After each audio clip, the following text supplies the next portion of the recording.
Yo tout le monde, c'est Thomas de Card Hunter, j'espère que votre été se passe au mieux et je vous fais cette vidéo pour vous parler de l'avenir de Pokémon. On a eu énormément de news suite à la fin des championnats du monde de Pokémon qui avaient lieu le week-end dernier à Hawaï. Et je vais vous parler de tout ça. Donc on a des news sur ce qui se passe en 2025. Surtout on a eu des teasers, on a eu des informations également sur le jeu mobile de cartes Pokémon, Pokémon Pocket. Donc on va en parler également. Je vais vous parler de toutes les prochaines sorties Pokémon et de toutes les infos qu'on a. Vous allez voir, il y a pas mal de choses et je vais vous donner mon avis. Avant de commencer cette vidéo, je voulais vous dire que la prochaine série Pokémon EV7 en français et également la prochaine série Pokémon en japonais Paradise Dragona, je vais vous en parler de ces deux séries dans la vidéo, sont disponibles en précommande sur la boutique cardshunter.fr. Voilà, n'hésitez pas à y aller, j'ai mis des prix précommande le plus bas possible. On est à 170 € le display en français, on est à 70 € le display en japonais. Donc n'hésitez pas à aller sur cardshunter.fr, vous avez le lien en description pour précommander toutes vos séries. Du coup ce week-end on avait les championnats du monde de Pokémon à Honolulu à Hawaï. D'ailleurs on a un petit français en junior qui a fait top 4, donc félicitations à lui. Et on a appris pas mal de choses, je vais vous résumer tout ça. On va également résumer des informations qu'on avait précédemment. Bien sûr on va repartir dans l'ordre. À partir de maintenant, quels sont les prochains sets, quels sont les prochains produits jusqu'à 2025. Et je vais vous donner mon ressenti sur tout ça. Déjà, première information qu'on a eue importante avec ces Worlds, c'est l'emplacement des Worlds des prochaines années. Et malheureusement, je ne comprends pas le move de Pokémon. Donc en 2025, on aura les Worlds de Pokémon à Anaheim, qui est une ville de Californie, donc côte ouest des États-Unis. Et en 2026, ce sera à San Francisco, donc à quelques heures seulement de route de Anaheim, toujours sur la côte ouest des États-Unis. Donc je trouve ça vraiment très bizarre, 2 années de suite de faire des Worlds quasiment au même endroit sur cette planète. Je m'attendais vraiment à ce qu'on ait des Worlds en Europe à nouveau après avoir eu Londres il y a 2 ans. À avoir peut-être Paris, pourquoi pas Berlin ou d'autres capitales européennes, ça aurait été génial. Et malheureusement c'est US into US, c'est un petit peu dommage. Voilà, on verra si j'y serai, en tout cas je vous tiendrai au courant. Alors partons dans l'ordre justement des prochaines séries. Donc vous le savez, on a EV7 qui arrive chez nous en France le 13 septembre prochain. C'est Couronne Stellaire. Et cette série, elle contiendra uniquement la série SV7 Stellar Miracle qu'on a eu en japonais il y a seulement quelques semaines maintenant. Donc c'est une seule série japonaise malheureusement. Et puis on va avoir des cartes des decks, des cartes promo, etc. comme d'habitude pour remplir un petit peu le display. Et qu'est-ce qui se passe le 13 septembre également? C'est l'arrivée de Paradise Dragona. Donc le même jour que sort notre nouvelle série française, on a également une nouvelle série au Japon, Paradise Dragona. Donc pour moi, à partir de cette série-là, ça va aller de mieux en mieux sur les séries Pokémon. On devrait avoir du mieux à chaque série. C'est vrai que là on a eu des temps difficiles avec SV7, avec SV6A, etc. qui sont des séries quand même qui nous ont pas fait rêver, qu'on se le dise. SV6 non plus, SV5A c'était pas ouf. Voilà, donc ça fait 4 séries japonaises qui sont vraiment dans le dur, qui sont vraiment pas très bonnes. Et par contre à partir de Paradise Dragona, je pense qu'on va remonter la pente. Donc je vous montre, on a notamment quelques cartes qui ont été révélées. On a notamment un Latios AR qui s'assemble avec un Latias X alternatif, donc très sympa. On a également un E9 AR qui s'assemble avec un Noix de Coco d'Alola X alternatif, Terra Crystal cette fois-ci. Dans la série, on devra avoir d'autres Pokémon assez sympas. On verra ce qu'il en est, notamment un Libégon Terra Crystal. Est-ce qu'on aura une version alternative de Libégon? Ça pourrait être très sympa. Et il y a également l'évolution de Duralugon. Voilà, donc s'il y a une alternate, malheureusement, c'est pas ce qui nous fera rêver. Donc déjà la série un petit peu mieux que les précédentes. Mais il va falloir s'attendre surtout à du mieux sur la suite. Donc la suite c'est quoi? C'est le 18 octobre, nous aurons la série Super Electric Breaker en japonais. Et la série Paradise Dragona et Super Electric Breaker feront chez nous EV8. Voilà, donc cette série Super Electric Breaker, tout ce qu'on sait pour l'instant c'est qu'elle aura pour Pokémon central Pikachu en forme Terra Crystal. Bon voilà, forme Terra Crystal, vous connaissez mon avis, j'aime pas ça. Mais bon, Pikachu en vedette d'une série, ça voudra aussi dire que la série EV8 qui s'appelle d'ailleurs Étincelle déferlante et qui sortira le 8 novembre, elle contiendra Paradise Dragona. Donc on aura des dragons, on aura Latios et Latias, on aura Noix de Coco et Neuf, ça va être très cool. Et on aura en plus Pikachu en vedette de la série. Donc quand même là, ça fait plaisir, on retrouve des Pokémon qu'on aime et avec lesquels on a grandi. Donc forcément, ça s'annonce être une plutôt bonne série. Et donc quelques jours après la sortie de EV8 Étincelle déferlante, on devrait avoir l'arrivée de l'Ultra Premium Collection en France. Et on a eu le reveal de qu'est-ce que c'est que cette année l'Ultra Premium Collection. Et ce sera une UPC Terrapagos, malheureusement. Terrapagos, moi ça fait pas rêver, encore une fois, j'aime bien le Pokémon, il est sympathique. Mais qu'on se le dise, vous avez vu toutes ces rumeurs de Rayquaza, hein, c'est comme les rumeurs de reprint EB7. Il faut être très méfiant avec tout ce qui est rumeur, les gars. Il n'y a pas d'infos à chaque fois. On n'a aucune info en fait en France. Du coup, ok, c'est du PC, c'est Terrapagos, mais qu'est-ce qu'on va retrouver à l'intérieur? On aura 18 boosters, a priori que des boosters des séries Écarlate Violet, peut-être quelques boosters épée bouclier, ce serait pas mal, ce serait pas déconnant. On aura 3 cartes promo, d'ailleurs ces cartes promo, on a une idée de ce qu'elles sont. On a premièrement une full art de Terrapagos Terra Crystal qui ne sera pas dans notre set EV7, donc elle serait probablement dans cette Ultra Premium, donc ça fait pas rêver. Par contre, on devrait avoir probablement deux cartes alternatives, je l'espère. Une de Low Class X Terra Crystal, donc ça j'ai hâte de voir, et une de Pyrobut Terra Crystal. Alternative également, voilà, c'est a priori ce qu'il y aura dedans. On n'a pas encore de visuel, on n'a pas d'infos plus que ça. Donc ces deux alternatives viendraient probablement de la série Terrastal Festival de fin d'année. Je vais vous en parler juste après. Et comme je vous dis, la full art viendrait elle de la série EV7 qui a été cutée chez nous. Donc c'est comme vous savez les cartes qu'on a eu de Hipporoi et de Amphinobi. À mon avis c'est sûrement des cartes de la série de fin d'année Terrastal Festival qui nous ont mis un petit peu en avance pour essayer de nous vendre leurs produits. Ensuite, qu'est-ce qu'on aurait d'autre dans cette UPC? On aura 8 énergies avec un Cracked Ice Foil, donc un nouvel effet de foil Terra Crystal en fait sur les énergies. On aura un playmat, on aura une deckbox, donc ça c'est nouveau la deckbox dans une UPC il me semble. On aura également un petit cadre One Touch pour 3 cartes, donc ça c'est un produit qui nous met de plus en plus dans les coffrets. On aura une pièce en métal, on aura des dés comme d'habitude qui sont d'ailleurs pour cette fois-ci assez jolis. Et voilà, c'est à peu près tout, le code, etc. Ça, c'est la bonne nouvelle, elle risque de coûter pas très cher et de pas partir très haut à la revente. Mais bon, on verra, ça dépend aussi de ce qu'il y a comme booster à l'intérieur, clairement. Mais si on a que du EV, à mon avis, ça va quand même être très compliqué. Je pense que le produit il marchera quand même bien. Mais on est tous un petit peu déçus que ce soit pas un Pokémon plus emblématique. On est tous un petit peu déçus qu'à l'intérieur on n'ait pas des boosters un petit peu plus... est-ce qu'on aura du 151 par exemple? Ça ce serait bien mais ça m'étonnerait. Et qu'on n'ait pas des cartes qui fassent plus rêver. J'ai hâte de voir le Low Class quand même et le Pyrobut. Mais bon, on verra bien tout ça dans les prochaines semaines. Je vous tiendrai au courant bien sûr sur les réseaux dès que j'ai l'information. Ensuite, qu'est-ce qu'on aura? Nous aurons Terrastal Festival en japonais qui sortira début décembre. Vous savez, c'est une série high class. Donc c'est comme on a eu avec toutes les précédentes séries, notamment VMAX Climax, notamment Destinée de Paldea, etc.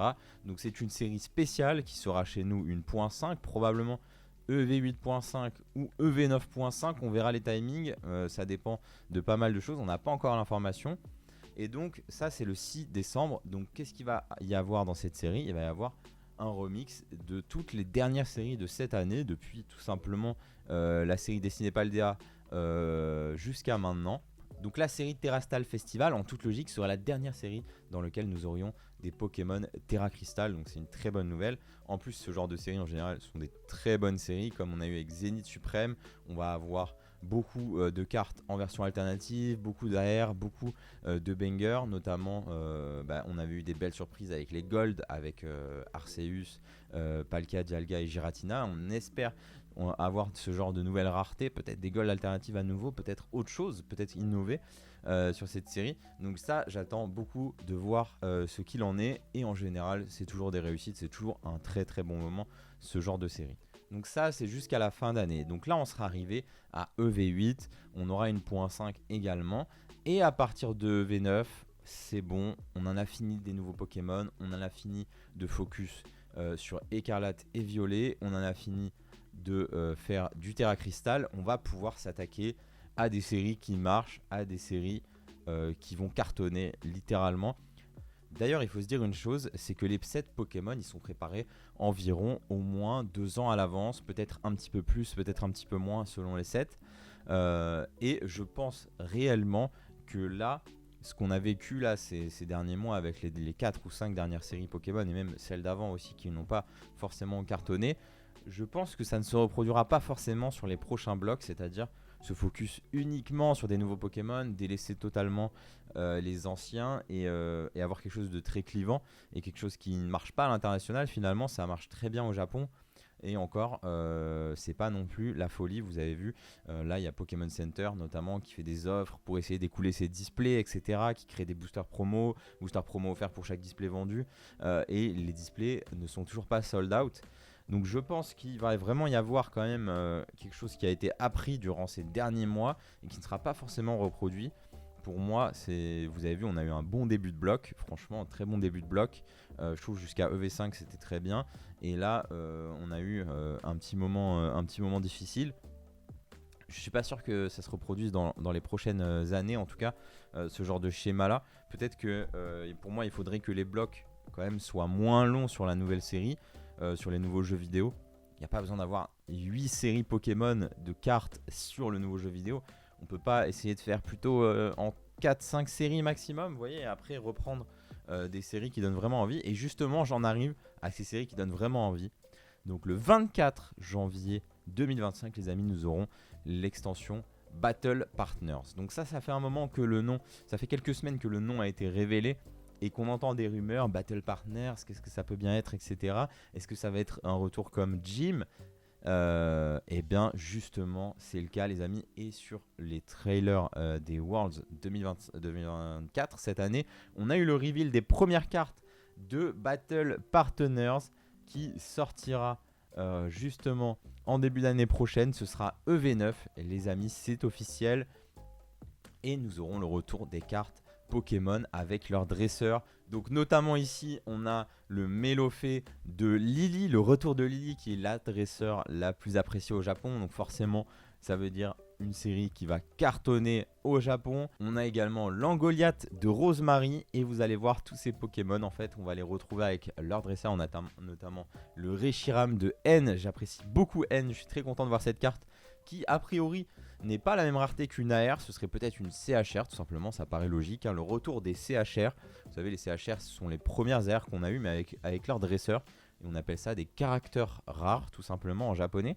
Donc le retour de N, le retour de Rosemary, le retour de Lily sur cette série, c'est assez incroyable, comme on avait eu sur Jim tout simplement, et vous pouvez le voir ici, on a notamment aussi des versions holographiques ou des ex, encore une fois ici le Zoroark de N, le Reshiram de N à nouveau en version normale. D'ailleurs dans le trailer on a vu quelques petits indices potentiellement sur d'autres trainers qui seront présents, peut-être le Psychoquack d'Ondine qui sera dans la série, également le Pichu de Lutte, le dresseur de la 2e gène. Donc il y a potentiellement énormément de choses qui vont arriver dans cette série qui font extrêmement plaisir. Pour moi ça y est, 2025 s'annonce comme être une très belle année pour le jeu de cartes Pokémon. On devrait avoir que des séries de cartes focus sur juste faire plaisir aux fans et faire plaisir aux collectionneurs, voilà tout simplement, et plus forcément faire plaisir uniquement aux fans d'Écarlate et Violet.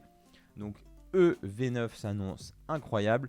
Et on a eu également, vous saviez, on a vu l'info il y a quelques semaines, mois, d'une série Team Rocket qui s'appelle d'ailleurs The Glory of Team Rocket, la gloire de la Team Rocket, qui devrait arriver l'année prochaine. On n'a toujours pas d'infos en quand l'année prochaine, sur quelle date, mais on a eu dans le trailer une petite image du logo Team Rocket avec un Mewtwo qui passe à l'intérieur, donc vraiment incroyable ce teaser qui fait trop plaisir. Donc on aura une série également Team Rocket. Est-ce que ce sera pour la série EV10 ou est-ce que ce sera une série .5? À mon avis, je m'attends plus à une série .5 sur du Team Rocket, mais si c'est une série principale, je serais vraiment très content également.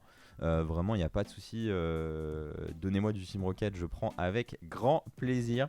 On a également 2 decks préconstruits qui ont été annoncés. Donc un qui sera Rosemary avec son Morpeko et l'autre qui sera Pierre Rochard, le maître de ligue, du coup, avec son Métalos. Donc ça, ce sera chez nous probablement dans la série, à voir si ce sera dans un deck ou dans un coffret ou autre, mais ce sera probablement dans notre série à nous EV9. Donc ça s'annonce vraiment génial, j'ai hâte de voir ce qu'il en est.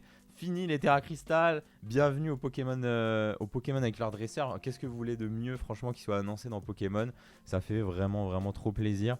Et la série Team Rocket qui va s'enchaîner, donc vraiment, on risque d'avoir un line-up génial en début d'année. Probablement, je vous donne la time frame des séries.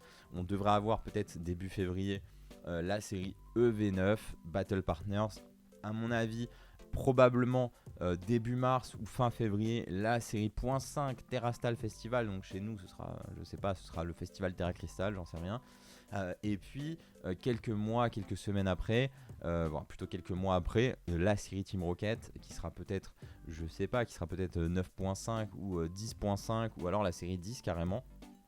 Donc ça annonce du très lourd pour l'année prochaine. Maintenant parlons un petit peu de Pokémon TCG Pocket, l'application Pokémon de cartes qui arrivera sur mobile le 30 octobre. Donc cette application, déjà de 1, elle permet de jouer au TCG Pokémon, mais dans une version simplifiée, que vous pouvez jouer sur un seul écran assez simplement. Voilà, avec moins de récompenses à prendre, des parties plus courtes et des parties plus simples.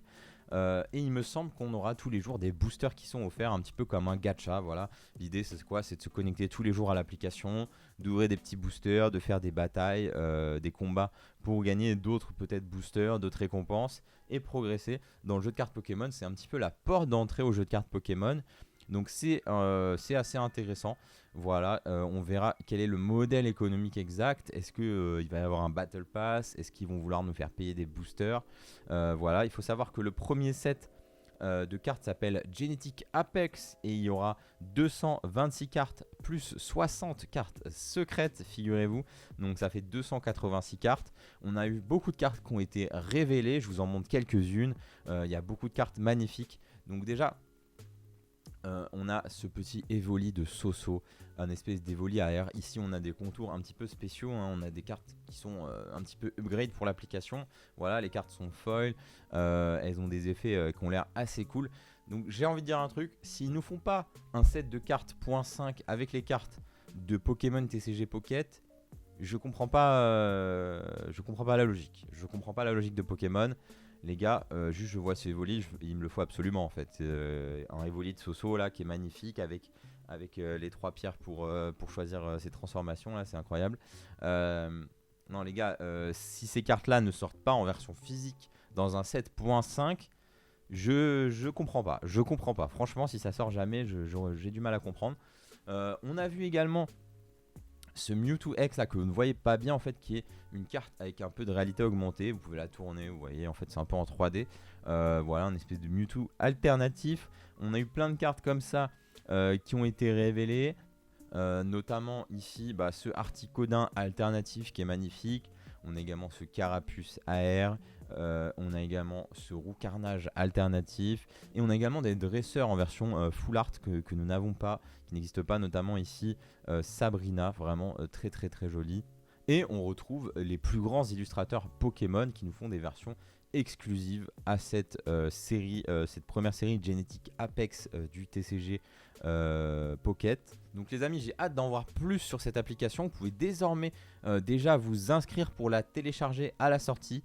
Voilà, n'hésitez pas à aller sur l'Apple Store ou le Play Store. Vous pouvez déjà mettre une petite cloche justement qui vous préviendra à la sortie de l'application le 30 octobre. Je pense qu'on en reparlera. Je ferai probablement peut-être un live où je vous montrerai l'application et on en discutera ensemble. Donc moi je pense que je vais ouvrir mes petits boosters tous les jours. Je vais probablement pas mettre d'argent là-dedans parce que je pense pas que ce soit une très bonne idée. Et je suis pas extrêmement fan du jeu de cartes Pokémon en tant que tel. Mais en tout cas il y a l'air d'avoir des très belles cartes. Donc c'est à suivre et j'espère qu'on aura une série de cartes officielles. Pour l'instant on n'a pas d'infos. Et voilà pour cette vidéo qui résume l'actualité Pokémon et ce qui arrive sur les prochains mois et la prochaine année. J'attends énormément cette année 2025 avec toutes ces sorties, mais on a quand même des belles choses qui arrivent entre temps, notamment Terrastal Festival ou encore l'application Pokémon TCG Pocket qui donne envie de s'y pencher un petit peu plus. En tout cas, beaucoup de belles choses qui arrivent, ça va faire du bien après cette année un petit peu difficile. N'oubliez pas que vous pouvez précommander toutes vos séries Pokémon sur cardhunter.fr. Nous on se retrouve dans quelques jours pour une nouvelle vidéo. Je vous dis à très bientôt. Ciao.